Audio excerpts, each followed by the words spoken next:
Assalamualaikum warahmatullahi wabarakatuh. Waalaikumsalam warahmatullahi wabarakatuh. Dari Pituro Ustadz. Pituro. Ya. Ya, mari. Pituro Purworejo. Yang mau saya tanyakan insya Allah ada dua. Namanya dikenalkan dulu Bapak. Nama Jafar. Dari Desa Drisinwetan, Kecamatan Pituro, Kabupaten Purworejo. Ya. Yang mau saya tanyakan insya Allah ada dua hal Ustadz. Yang pertama tentang mengantarkan jenazah agar lebih cepat. Karena jenazah itu kalau jenazah itu meninggalnya membawa kebaikan agar cepat mendapat kebaikan. Tetapi kalau yang tidak, yang jenazahnya yang jelek, ini mau dibawa kemana? Itu yang saya tanyakan karena sekarang itu zaman modern itu banyak jenazah yang nggak terkubur. Itu bagaimana yang nggak terkubur yang tidak terkubur itu kalau meninggalnya itu yang membawa kebaikan apa juga mendapatkan seperti itu atau yang meninggalnya yang nggak terkubur itu membawanya kejelekan apakah juga mendapat azab? Itu yang pertama.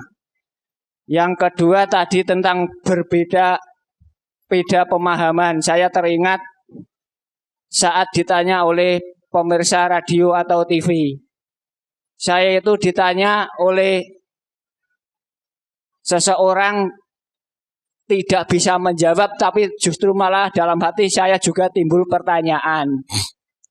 Gini Ustadz, beda pemahaman. Yang suami itu secara ekonomi mampu untuk naik haji dan langsung daftar. Berpaham walaupun sampai kapan berangkatnya tapi tetap ditunggu. Dari pihak istri karena itu tidak tahu kalau tidak berangkat jangka waktunya sekian tahun dan sekian tahun, itu diambil kesimpulan pemahamannya itu termasuk tidak aman dalam perjalanannya sehingga dia tidak mendaftarkan untuk haji tetapi dia malah justru lebih ke daftar umroh karena tahu pahalanya kalau ibadah di sana berlipat ganda. Dan ternyata kedua pemahaman itu ternyata setelah pulang ya ternyata pengamalannya juga berbeda. Dia sudah pernah ke sana beribadah di Mekah dengan berkeyakinan mendapat berlipat ganda pahala. Sementara yang suami tetap masih di negeri ini ya masih tetap biasa tapi tetap menunggu sampai kapan daftar haji. Lah itu saya ditanya. Lah itu karena keduanya itu berbeda paham, apakah nantinya bisa masuk surga bersama-sama? Terus saya timbul pertanyaan dalam hati saya. Gini, orang ngaji saja kadang-kadang suami istri itu juga berbeda. Ada yang ngaji di sini, juga ada yang ngaji di sana. Tentu otomatis pengamalannya mungkin insya Allah juga berbeda. Jangankan itu sudah ngaji di sini di sana. Yang ngaji di sini aja yang menjadi warga itu juga berbeda. Ada yang warga ngaji biasa, ada yang khusus gitu. Yang khusus saja menurut saya itu juga berbeda. Berbedanya tidak sama. Tidak samanya mohon maaf. Yang khusus saja itu saya kira juga tidak sama. Tidak samanya apa? Dalam hal keaktifan. Itu saya yakin tidak mungkin bisa sama. Itu aja yang sudah khusus ternyata ada yang keluar dengan begitu saja. Terus saya timbul pertanyaan gini. Lah kalau kayak gitu apakah nantinya bisa masuk surga seperti yang dikatakan oleh Allah dalam surat 13 ayat 23? Itu mohon penjelasannya.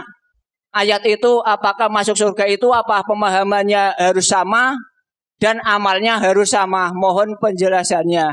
Atas penjelasannya terima kasih. Assalamualaikum warahmatullahi wabarakatuh. Waalaikumsalam warahmatullahi wabarakatuh. Dia saya tanya pada Bapak, ya kenapa zaman modern ini banyak mayat yang tidak terkubur? Kenapa kok tidak dikubur? Ya. Zaman modern malah mayat tidak dikubur, kenapa? Apa karena musibah, karena bencana, karena tsunami, ya? Udah rasa dikubur, uang sudah terkubur sendiri. Kalau memang itu yang dimaksud, nah terus bagaimana hubungannya dengan tadi dipercepat kalau kalau itu tidak sempat dipikul orang terkubur oleh tsunami ya wes malah rasa rekoso tuh. Ya. Rasa ngedusi barang itu. Memang ada aturannya dalam Islam itu kalau dalam keadaan normal ya kan. Mayit itu dimandikan, dikafani, disolatkan, dikubur. Lah ini udah seperti tsunami Palu, seperti tsunami Aceh itu ya udah. Aneh yang hilang. Ada hilang. Tidak sempat memandikan.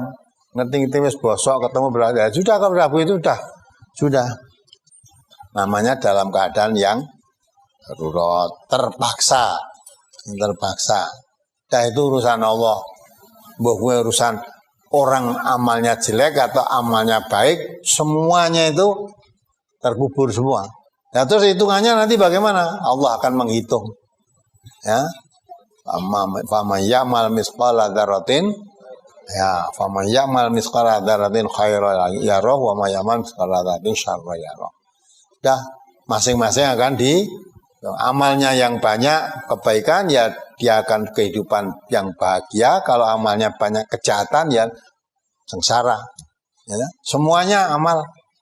Allah katakan fa innama tuwafauna ujurakum yaumal qiyamati. Ya.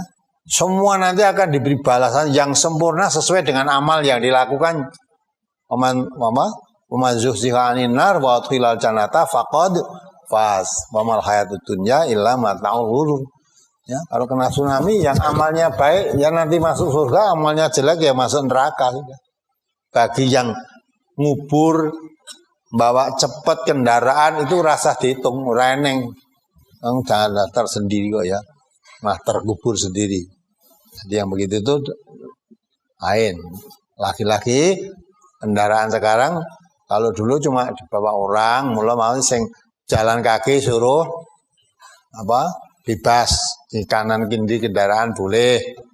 Kalau yang pakai kendaraan di belakangnya jenazah. Lah sekarang kendaraannya pakai mobil. Ya sing jalan kaki harus ngiringi mobil piye? Tinggal wae sing jalan kaki karena dan mobil situasinya lain lah. Jadi kalau yang Bapak tanyakan terkubur karena memang tidak sempat kubur, itu urusan Allah nanti. Malah rasa gowo, rasa dicepetke, rasanya wis cepet dengan sendirinya. Ya itu yang pertama. Kemudian yang kedua, coba surat Ar-Ra'd dibaca. Surat Ar-Ra'd nomor surat 13 ayat 23. Jannatu adni yadkhulunaha wa man salaha min abaihim wa azwajihim wa dzurriyyatihim wal malaikatu yadkhuluna alaihim min kulli bab salamun alaikum bima sabartum fa ni'ma uqbaddar. Yaitu surga Aden yang mereka masuk ke dalamnya bersama-sama dengan orang-orang yang soleh dari bapak-bapaknya, istri-istrinya dan anak cucunya. Sedang malaikat masuk ke tempat-tempat mereka dari semua pintu sambil mengucapkan salamun alaikum bima sabartum, maka alangkah baiknya tempat kesudahan itu. Ya, kalau bapaknya, anaknya, cucunya, canggahnya, batu apa? Canggah. Anak buyut lah gitu lah.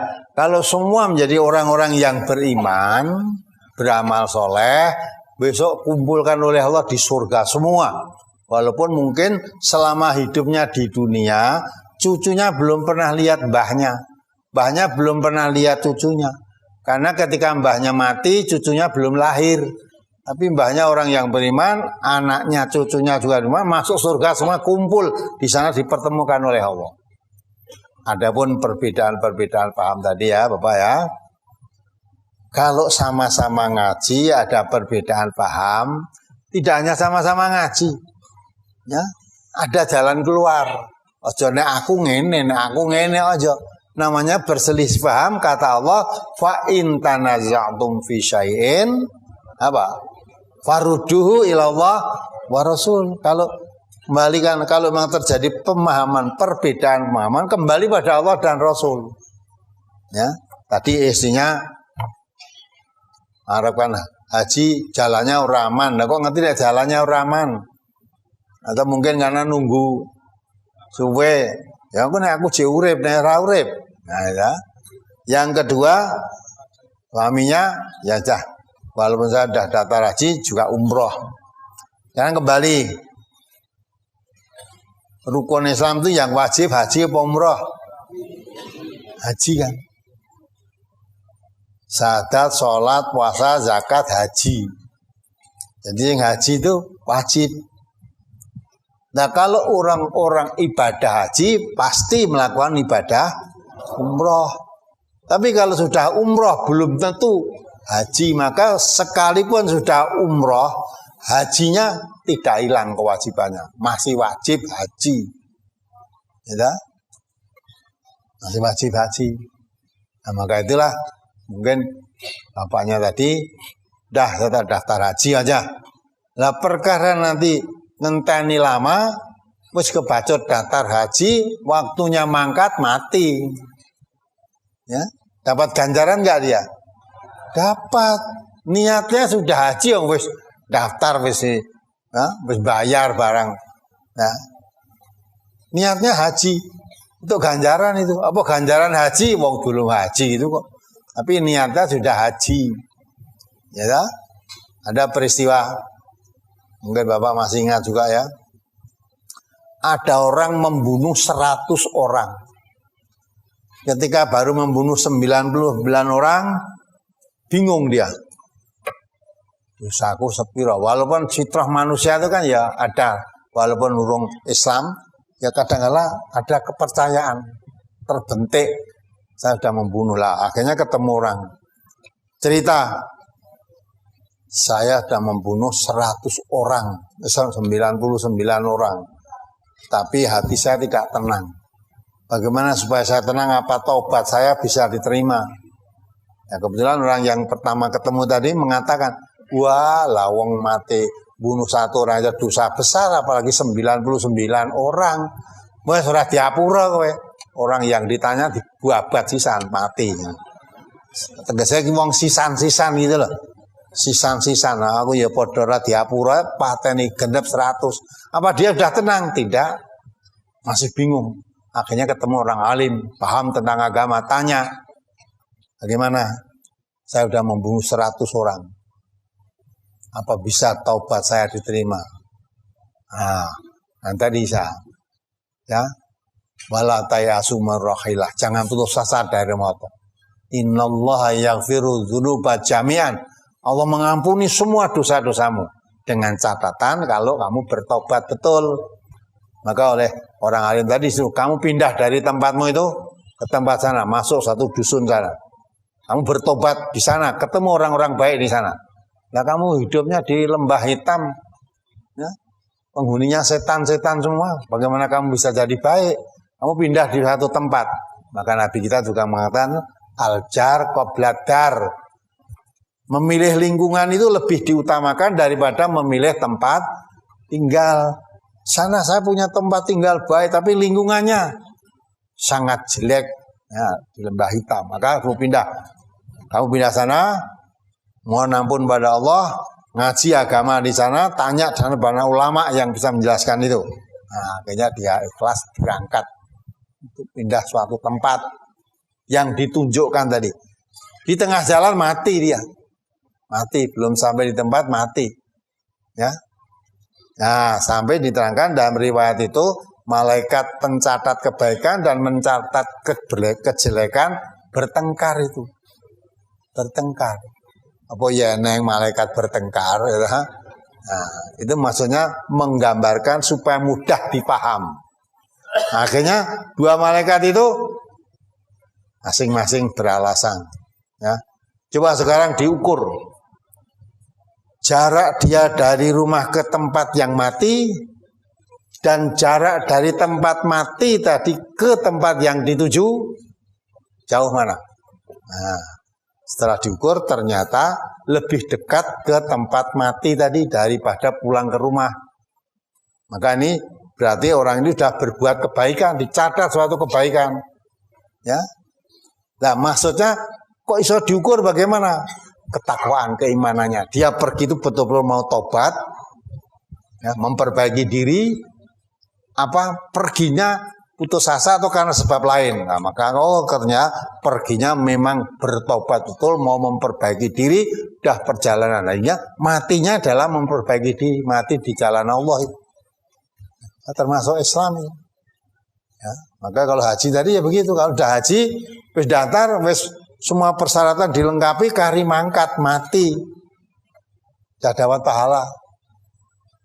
Karena sudah berniat untuk ibadah haji. Dan sudah persyaratan dilengkapi semua, kan tinggal berangkat. Ya tinggal berangkat mati. Ya, andai kata tidak dipateni Allah, saya berangkat. Mati kan bukan kehendak saya, mati kehendak Allah itu. Nah itu terserah pada Allah. Maka kita kalau dari perbedaan pemahaman itu kita ngaji bareng. Ya, kalau memang duitnya cumpen, ya, nek nggo daftar umroh mbok sisan haji wae walaupun ngenteni itu ya. Karena rukun Islam itu yang wajib itu haji. Umroh itu tidak wajib.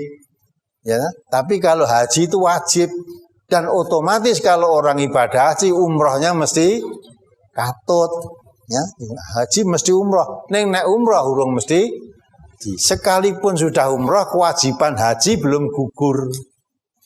Masih wajib haji itu. Kalau mampu, ya kan? Kalau memang tidak mampu, ya memang tidak mampu kan tidak wajib. Kalau sudah ibadah umroh, ya, aja terus rumah wis rampung rukun Islam, ndak. Kamu baru umroh belum haji. Ada kesempatan memang kamu mampu harus ibadah haji. Tidak haji dosa. Karena itu rukun. Kalau memenuhi syarat ada kemampuan kok tidak ibadah haji, dosa itu. Ya. Orang yang mampu tidak mau haji, ya, seperti orang matinya nanti seperti matinya Yahudi dan Nasrani gitu. Nah, kewajiban. Maka itu beda pemahaman begitu, aja nek aku ngene, nek aja nek aku nek nurut Nabi piye, nek nurut Allah piye, kalau saya. Gitu ya. Jadi kalau beda pemahaman itu, nah kalau ini tadi betul. Ada kan? Yang penting kita di dalam mengamalkan ibadah jangan tanpa dasar. Ya. Nabi Aisyah mengatakan ketika ditanya oleh sahabat bagaimana sholatnya Nabi, sholat malam, Aisyah menjelaskan. Nabi sholat 4 rakaat. Nabi sholat 4 rakaat. Jangan ditanya panjangnya dan bagusnya. Tapi di sisi lain, ketika Nabi ditanya tentang bagaimana pelaksanaan sholat malam, Nabi mengatakan sholatul lail masna masna. Sholat malam itu 2 rakaat, 2 rakaat. Lah, mestinya 2 ini digabungkan. Jadi kadang-kadang kan tidak bisa akan memahami satu hadis ya, mesti digabungkan. Oh berarti kalau Aisyah tadi menjelaskan Nabi sholat 4 rakaat, 4 rakaat kalau dikembalikan kepada dikaitkan dengan pelaksanaan Nabi sholat malam itu bagaimana? Nabi jawabnya sholatul lail masna masna. Sholat malam itu 2 rakaat, 2 rakaat. Berarti Nabi sholat 2 rakaat salam. Sholat lagi 2 rakaat salam. Setelah 4 rakaat Nabi istirahat panjang, lama istirahatnya, ya dah.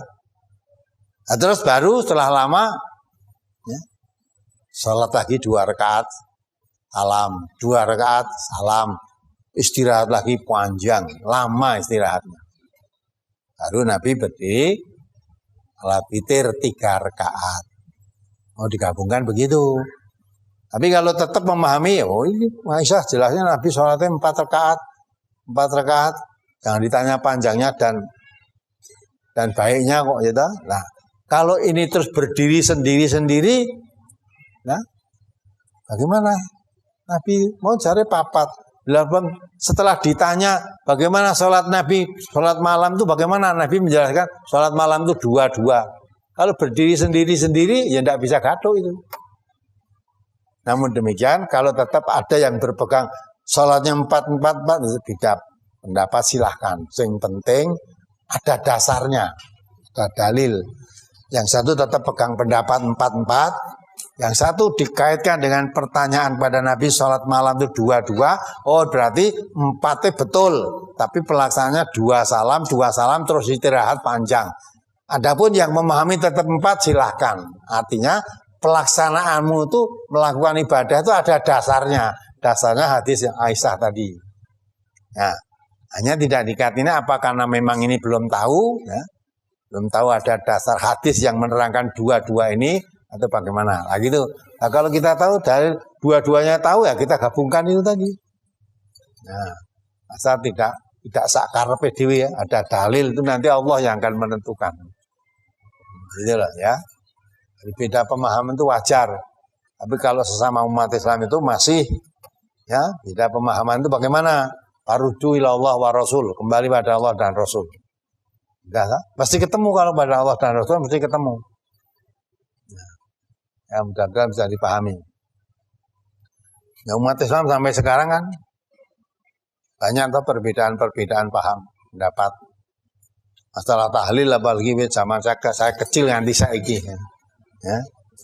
Tahlil malah ada isu MTA itu melarang orang tahlil. Sopo sing justru tahlil itu sangat dianjurkan.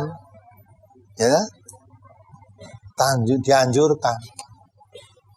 Ya, sangat dianjurkan tahlil ini. Malah orang membaca la ilaha illallah mati aja masuk surga. Jadi tahlil itu sangat dianjurkan. Di samping itu Allah juga merintah fadkurullah dzikran katsira. Zikirlah kamu dengan zikir yang banyak. Termasuk la ilaha illallah itu zikir kan. Nah, hanya perbedaannya apa? Perbedaannya yang satu mentahlilkan orang itu kalau sudah apa? Mati.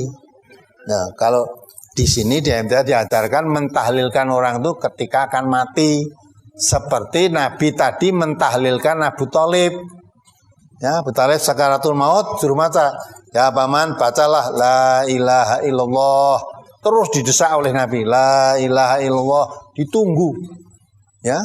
Nah, setelah Nabi mengucap la ilaha illallah, Abu Jahal bisiki pada Abu Thalib tadi, hei Abu Thalib, apa kamu akan meninggalkan agama Abdul Muthalib? Ditunggu. Nah, setelah ucapan terakhir, Abu Thalib ngomong, ya, Abu Thalib ngomong, saya tetap mengikuti agama Abdul Muthalib dan tidak mau membaca la ilaha illallah sampai mati. Nah, udah. Maka mati Nabi mendoakan ditegur oleh Allah, tidak boleh mendoakan. Sekalipun untuk kerabat dekatmu tidak boleh didoakan. Kamu kuat gelo, pamanmu tidak masuk Islam. Allah luruskan juga. Innaka la tahdi man ahbabta walakin Allah yahdi ma yasha. Hai Abu Thalib, kamu tidak bisa memberikan hidayah, petunjuk kepada siapapun yang orang yang kamu cintai. Ya, yang bisa memberi petunjuk itu Allah bagi siapa yang mau diberi petunjuk. Walaupun Allah mengendalikan dia tidak mau diberi petunjuk, ya tidak dapat. Nah itulah pemahaman berbeda. Nah, sekarang kalau yang tetap tahlil kalau sudah mati silahkan. Rasa diganggu, rasa dilarang, tidak usah dimohon. Yang kami tahlil, nek wong arep mati ditahlilkan, berjalan sendiri-sendiri. Lana amaluna walakum amalu. Bagiku amalku, bagimu amalmu. Kalau kami mengajarkan tahlil itu untuk orang yang akan mati, dasarnya itu Nabi mengatakan lakinu mautakum bila ilaha illallah. La ilaha illallah itu tahlil. Nabi memerintahkan tahlilkanlah orang yang akan mati di antara kamu. Nek arep mati wacana tahlil. Sebab ada harapan. Nabi mengatakan mangkana akhiru kalamihi la ilaha illallah dakhalal jannah. Siapa akhir ucapannya dia baca la ilaha illallah terus mati, masuk surga. Maka harapannya akan mati dibacakan tahlil itu bisa, biar nanti bisa mengucap la ilaha illallah. Seperti Abu Thalib tadi, akan mati oleh Nabi dituntun baca la ilaha illallah, tapi sampai mati tetap tidak mau. Bukannya tidak bisa, tidak mau. Ya sudah, kalau tidak mau udah. Padahal pamannya itu. Dan Nabi, keponakannya itu Nabi. Nuntunnya aja tidak mau. Tidak bisa, tidak mau menerima Abu Thalib. Nah, kalau sudah mati dibacakan tahlil, suruh apa dia? Di samping itu memang kami belum mendapatkan dalil tentang itu. Ya, lah yang satu dalil kalau orang akan mati kon tahlilkan itu dalilnya itu tadi, dan prakteknya Abu Thalib ditahlilkan oleh Nabi. Tapi tidak atau belum menemukan tahlil untuk orang yang sudah mati. Walaupun begitu tidak menyalahkan bagi mereka yang yakin itu, silahkan. Ya, silahkan tahlil. Nek bener ya, kalau ternyata keliru ya resikonya tanggungan dewi. Ya. Nah, kita juga begitu. Kalau memang apa yang saya lakukan sebelum mati atau akan mati ditahlilkan salah, ya kalau mbak dosa ya biar ditanggung sendiri, kalau dapat pahala ya sendiri. Karena man amila sholihan fali nafsihi wa man asa faleha. Siapa beramal soleh itu ya untuk dirinya sendiri, berbuat jelek ya untuk dirinya sendiri. Kenapa kita harus marah-marah, harus ngotot? Kamu harus seperti saya, wong ngaku nek salah sing nanggung bukan kamu. Yang nanggung saya sendiri.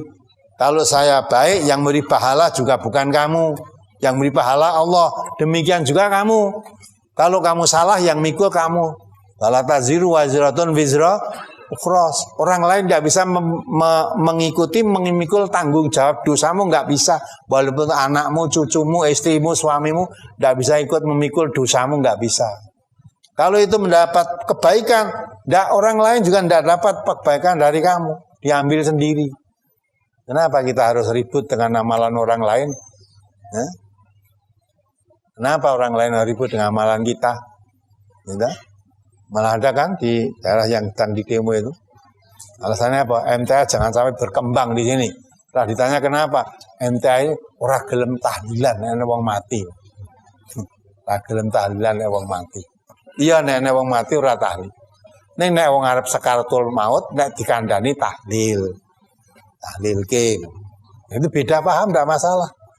Lah yang benar sing di Allah alam suwab. Nanti Allah yang akan mengadili siapa yang benar. Kalau semua ternyata benar ya semua masuk surga semua. Itu kan? Itu urusan Allah itu nanti. Penilaian amal ini masuk surga atau masuk neraka yang menentukan Allah nanti. Dan Allah tidak bisa disuap. Udah. Elek ya kandak kelek, apik kandak apik, walaupun wong sing layat ribuan menyaksikan, "Sederek niku tiyang sae napa pawon?" Kabeh jawab sae. Nah, wes keluargane seneng disaksikan orang sae semua, berarti dulurku masuk surga. Ya. Silahkan kamu begitu.